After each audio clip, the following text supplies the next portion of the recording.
میں نازل کرتا ہوں تم پر فَمَن يَكْفُرْ بَعْدَ مِنْكُمْ، اگر اس کے بعد کسی نے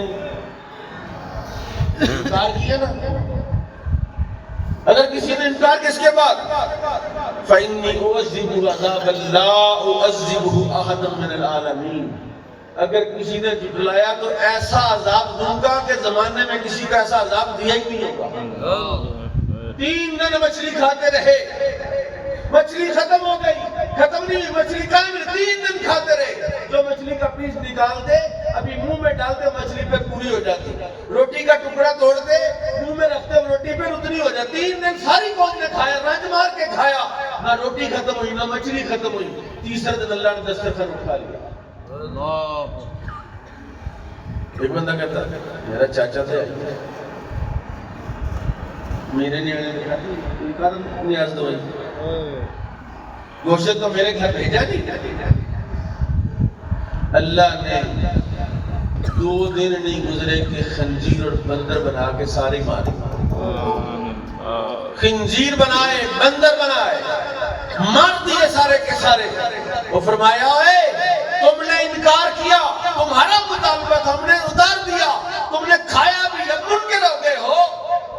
جب بندر بن گئے خنزیر بن گئے، عیسیٰ ابن مریم نے بارگاہ رب العزت میں عرض کیا ان تعذبهم فإنهم عبادك وإن تغفر لهم فإنك أنت العزيز یا اللہ تیرے بندے۔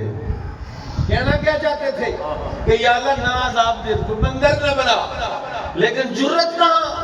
جلال الہی کے سامنے عیسیٰ ابن مریم یہ جملہ کہتے کہتے رک گئے، اور پھر کہتے ان تعذبهم فإنهم عبادك وإن تغفر لهم فإنك أنت العزيز الحكيم، یا اللہ اگر تم کو عذاب دے تو تیرے ہی بندے ہیں، اور اگر تم بخش دے،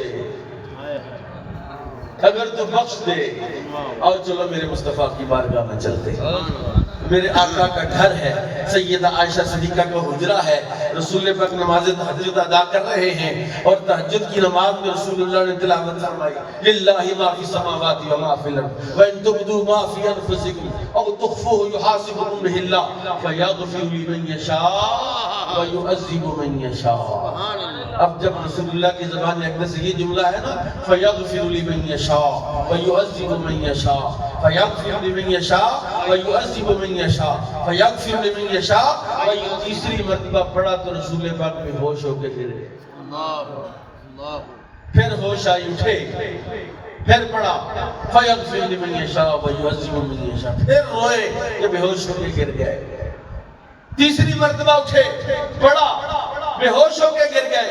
سیدہ عائشہ صدیقہ رضی اللہ تعالیٰ کہتی ہیں کہ رسول اللہ جب ہوش آیا نماز ختم کر کے کہا یا اللہ میں عیسیٰ ابن مریم نہیں کہ تجھے یہ کہوں کہ ان تعذبهم فإنهم عبادك وإن تغفر لهم فإنك أنت العزيز الحكيم، یا اللہ اگر تم کو عذاب دے تیرے ہی بندے ہیں، یا اللہ میں نہیں یہ کہتا، یا اللہ میں نہیں یہ کہتا کہ تم ان کو چاہے عذاب دے چاہے بخش دے، میں کہتا ہوں یا اللہ تم کو عذاب نہ ہی دے،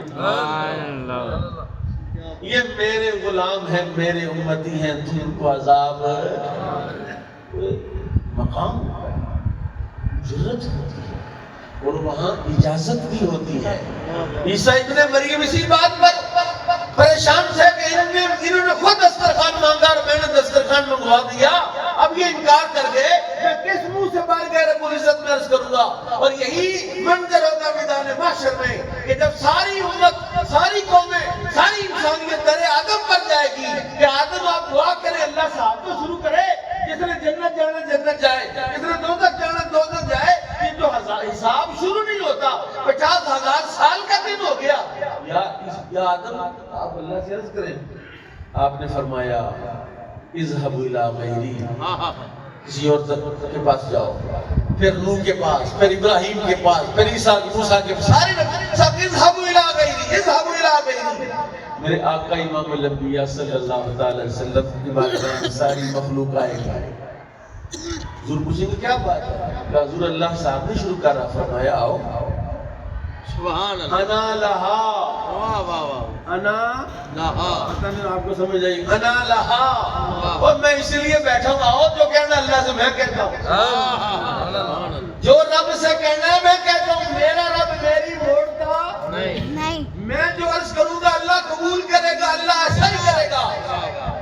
میرے آقا جلوہ فروز تھے. یہ تو بخاری نے لکھا ہے. بڑی مشہور حدیث ہے کہ منافقین نے اعتراض کیا رسول اللہ کے بارے میں کہ غیب کی خبریں دیتے ہیں, قرآن پڑھتے ہیں, حالانکہ ہم منافق ہیں, ہم پوشیدہ ہیں, ہمارا ایمان اندر نہیں ہے, ظاہری طور پر نماز ہے, ان کو پتہ نہیں چلتا, ان کو ہمارا پتہ نہیں چلتا تو آسمان کی خبریں کیسے دیتے ہیں. رسول اللہ کو جلال آیا, آپ غصے میں آئے, آپ منبر پر چڑھے, فجر کی نماز پڑھ کے خطبہ شروع کیا.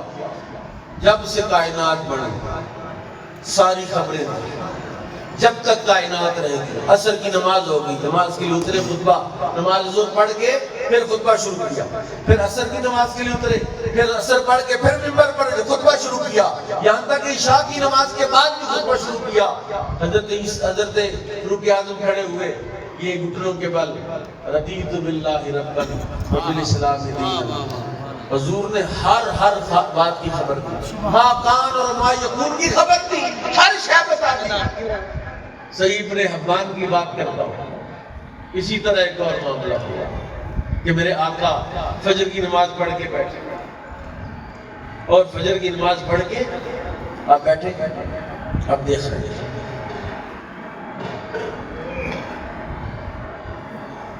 عصر کی زور کی نماز کا ٹائم ہونا, ایک لفظ بھی رسول اللہ سے نکلا. حضور دیکھ رہے ہیں, صحابہ حضور کو دیکھ رہے ہیں. زور کی نماز کا ٹائم, زور پڑی, زور کے بعد پھر حضور بیٹھے دیکھتے رہے, کچھ نہیں. عصر کا ٹائم ہو گیا, عصر پڑی, عصر پڑھ کے پھر بیٹھ گئے, دیکھتے رہے,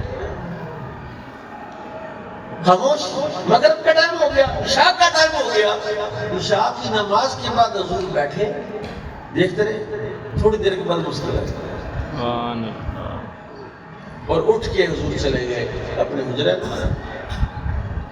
صحابہ نے کہا, اے صدیق اکبر, آپ ذرا حاضر ہو, عرض کریں کہ چلو ٹھیک ہے جو بھی ہوا, یہ آخر میں حضور مسکرائے کیوں ہے؟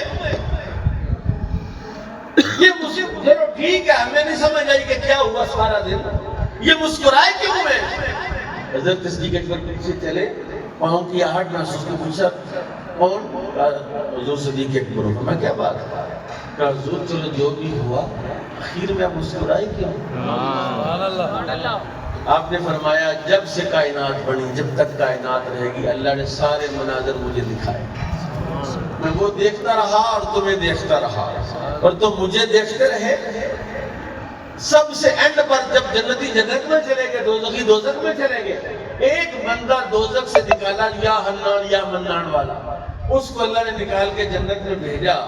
تو اس نے اللہ تعالیٰ سے کہا, اللہ میرے لیے کتنی جنت ہے؟ اللہ نے فرمایا جتنی زمین جتنے آسمان ہیں, مشرق سے مغرب شمال سے جنوب, اتنی دنیا تمہیں, اتنی دنیا کے برابر تمہیں جنت دیتا. اس نے کہا یا اللہ مذاق تو نہیں کر رہا, یا اللہ سچی مجھے؟ اللہ نے کہا ہاں. حضور فرماتے ہیں جب اس نے یہ بات کہی, میرا رب مسکرایا, میں بھی مسکرایا. یعنی رسول کائنات امام الانبیاء وہ ہستی, وہ شخصیت, وہ ذات ہے جو رب تعالیٰ کی بارگاہ میں جب چاہیں جو چاہیں عرض کر سکتے ہیں اور سب کچھ عرض کر سکتے ہیں. حضور اقدس امام الانبیاء کو اللہ نے یہ سعادت بخشی تھی کہ محبوب سل توتا اشفا تشفا, آپ جو مانگیں گے دیا جائے گا, جس کی شفاعت کریں گے تو دی جائے گا. اور حضور کس کی شفاعت کریں گے؟ حضور ولیوں کی, غوثوں کی, قطبوں کی, افضالوں کی. کہا نا وہ تو اپنے عمل سے جائیں گے, میں اپنے گناہگار امتیوں کی. شفاعتی لامتی لاہل الکبائر. اب آئیے ذرا جس عنوان پر میں آپ کو لے کے جانا چاہتا ہوں, وہ کیا ہے؟ حضور کے لیے معجزات ہیں, کنکریاں بولی, پاؤں ہاتھوں سے چشمے جاری ہوئے, اونٹوں کو ذبح کیے, سارے اونٹ آگے گردن لے کے جاتے, حضور میری حلق پر گردن چھری پھیرے.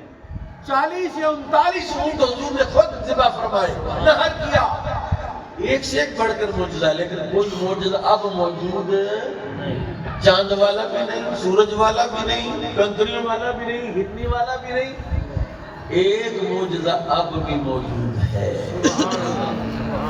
اب مجھے بتائیے, چاند کے 2 ٹکڑے ہونے کو کون دیکھنا چاہتا؟ ہاتھ کھڑا کرے گا.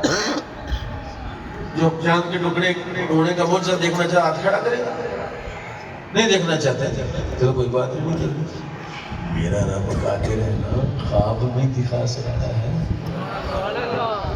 لیکن میں ایک معجزہ آپ کی خدمت میں پیش کرنے لگا ہوں، جس کے بارے میں رب کائنات نے خود فرمایا، اللہ نے خود کہا الرحمن علم القرآن، رحمان وہ جس نے اپنے بندے کو قرآن سکھایا، اور وہ قرآن نحن نزلنا الذکر وإنا لہ لحافظون، فرمایا ہم اس کے اتارنے والے اور ہم اس کے محافظ